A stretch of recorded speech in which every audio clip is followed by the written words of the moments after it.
Hey folks, welcome back to my Kitten Reads. I'm Eleanor and this is my March wrap-up video. I'm sorry this is like half a month late. My brain has been full of work and university and motorsport, particularly university because I read a lot, but when you're reading a book assigned to read a novel a week, and they're not always novels that you would pick for yourself, it takes up a lot of brain power. And even like I'm down again this month. I only read 7 things in March. And again, I reckon it's uni-volved because I'm pushing so hard to read these novels that I'm also often taking time when I would be reading for pleasure, at the gym, for example, to read these novels. And there's just not much room in my brain for everything else. Also, I will admit, this is showing how much I rely on rereading Jane Austen variations to fill out my numbers. I'm still currently 8 books behind schedule. I've been 8 books behind schedule for most of the year, since January. And I think it's because I'm refusing to actually include rereads of Pride and Prejudice variations. So I really need to get my act together. Hopefully this month, April will be better because as well as it currently being mid-semester break, I have a readathon at the end of the month. So that might bump my numbers up a bit. Fingers crossed, although I still have university reading to do. But yes, what did I read in March? So March started with a reread, which was for university and was Pride and Prejudice by Jane Austen. The actual book, not a variation. So I had to reread this because it was the first text that was set for uni. I suppose I didn't really have to reread it, but I totally took the opportunity to reread it, and that's this year's reread of the actual novel. You know how much I love this book. This is my favourite book. It has been my favourite book since I was 11. I will take any excuse to read it. So that was the first book that I read in March. Then I started on the uni reading. Well, not started on the uni reading because that was uni reading, but the next book I read for uni was Welcome to Temptation by Jennifer Crusie. This is a romance novel from 2000. Didn't love it. Honestly, not my thing. There's a lot of really good romance novels out there, and there are a lot of really good romance novels with really good, really well written sex scenes. This wasn't one of them. Not for me. I've read better in fan fiction, to be perfectly honest. Also totally wasn't in the mood for that kind of thing that particular week either. Yeah, because I can take it or leave it these days. It's part of being ace. You know, I have to be in the right headspace. But yeah, it wasn't great. I understand why it was selected, and it was selected because the author was actually an academic who started writing romance novels in order to answer some of the criticism of previous academics. But this was a small town American girl rolls into town to shoot a film for a friend. Guy is the mayor, and his father was the mayor, and his grandfather was the mayor. Yeah, it just wasn't for me. I really struggled to get through it. So yeah, that's Welcome to Temptation. Wasn't a fan. Then I actually finished rereading at least, A Master of Djinn by P. Djèlí Clarke. You know how much I love Clarke's Cairo series. And this was finished earlier in the year. I'd reread some of the short stories and novellas, and this time I was rereading the novel as well. So I kind of had it all in my brain at once. Really enjoyable read. Really love that novel. Then I had to pick up The Valley of the Dolls by Jacqueline Susann for uni. This was once called the worst book ever written. Now, I don't actually think that's true. It is not to my taste. So it was written in the 60s. It's set in sort of the 1940s, 1950s, post-war. It's considered women's lit. And it's about women in the kind of entertainment industry in New York and Los Angeles, and the prevalence of drugs and the havoc that can create in lives. So, I mean, I did for most of the book, I quite liked one of the main characters because she seemed to be able to keep herself out of it and stay sensible. But by the end of the book, yeah, she was taking dolls because she discovered her husband was cheating on her. And the only way to stay calm was to take the dolls. And I'm like, oh my God. Not my kind of a book. Bit of a cult classic these days. There was a movie shot in like, I think the 60s or the 70s, which is a cult classic because it was, one of the actresses in it is Sharon Tate, who was the most famous victim of Charles Manson. I'm not planning on watching the movie. The book was really not my thing. But I got through it. So that's Valley of the Dolls by Jacqueline Susann.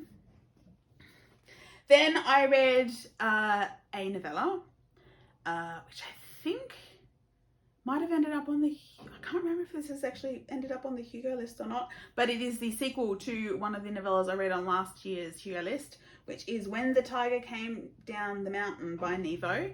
Actually, no, it's not on this year's list because it was actually published in December 2020. But yeah, so this is a second tale in this novella series about a cleric of non-binary gender who goes around recording stories and histories. In this case, they have gone up into the mountains, gotten attacked by shape-shifting tigers, and been talked into telling their version of the tale that they learnt of this really, really famous woman and her tiger lover, and keeps getting interrupted when the tigers are going, no, that's not how it happened. Yeah, so I really like this series. I really like this character.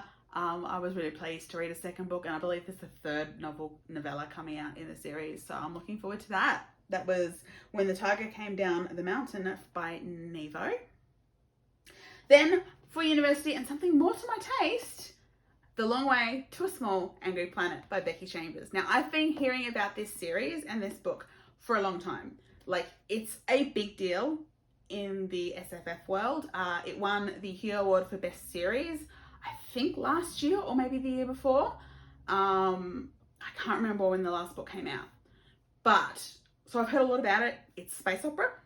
It's kind of cozy space opera in that, like, there are events that happen, but the events aren't the point. The characters on this ship are the point.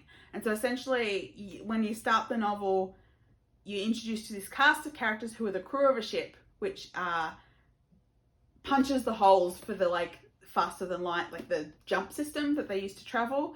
And they've got a new clerk coming on board, and then they get this really big contract. But in order to do the big contract, which is in sort of some slightly dodgy space, they actually have to get to the place the long way round. So, which is going to take them most of a year, to be honest. So it's just the interactions of these people and how they deal when things pop up. And yeah, and there are, like, it's one of those things where, because there are alien species and because even in humanity it's gone well beyond what we have now, society has actually evolved, and so there are multiple genders and there are multiple sexualities, and honestly people don't seem to care.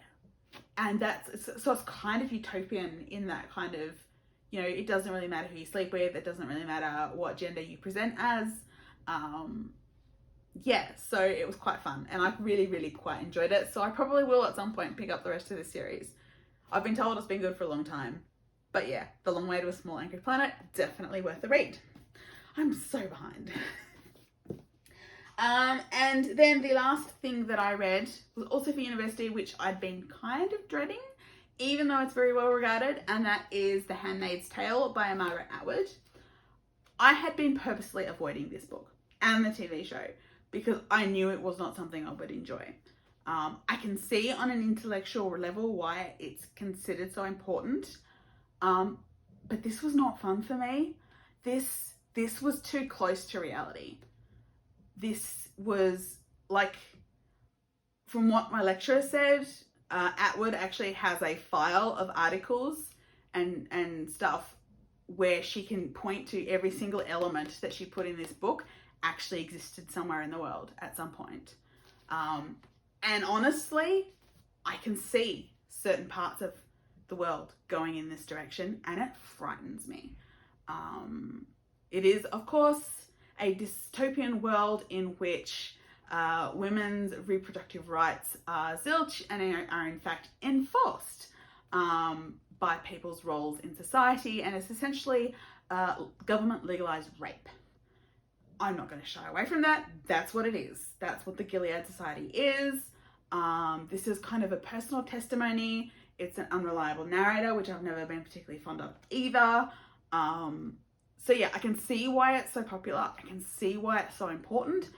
Not for me, really not for me. It was a very difficult, uncomfortable read. So that's The Handmaid's Tale by Margaret Atwood. So those are the 7 things that I read in March. Quite a weighty chunk, actually, when you think about it. Actually didn't do too badly on my usual diversity goals. I think there were like 2 books written by people of colour and 3 books involving queer characters. So actually pretty good on that scale. But yeah, I am behind overall on how many books I should be reading. So yeah, I've got to do a bit better. So hopefully, because I've got this is the 3rd day of my Easter weekend, so I've got 1 more day off. So hopefully I can read, I read something today, hopefully read something tomorrow. And yeah, then I've got a readathon at the end, it's 24-hour readathon at the end of the month. So, and more university stuff to read. I'm kind of not looking forward to the next text because I have bounced off this author before. But here we go, I'm going to try again because university. But yeah, as always, happy to chat in comments about any of the books if you've read them. And I will see you all again really soon. Bye.